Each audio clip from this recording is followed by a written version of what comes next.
In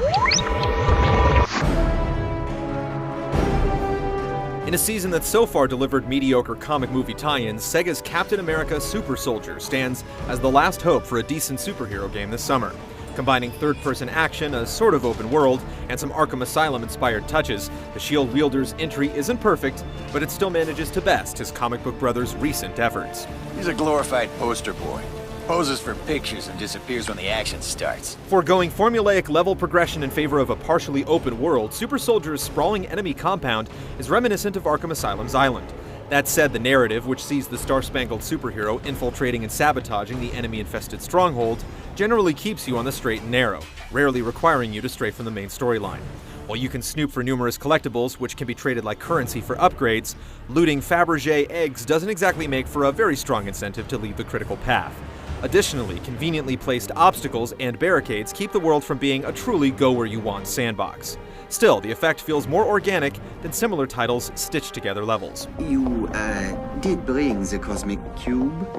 Of course. On top of emulating Arkham's dynamic world with middling success, Super Soldier borrows a page from the Bat's brawling playbook. As the genetically enhanced Steve Rogers, you possess a number of bone-crunching moves that can be chained into impressive combos. Similar to Batman's rhythmic melees, Captain America's yield a satisfying momentum once you master the various punches, blocks, parries, and evasions. Of course, his death-dealing discus also packs quite the punch. From deflecting bullets and pinballing off enemies, to delivering brutal shield-to-face blows, Cap's signature weapon is a blast to wield.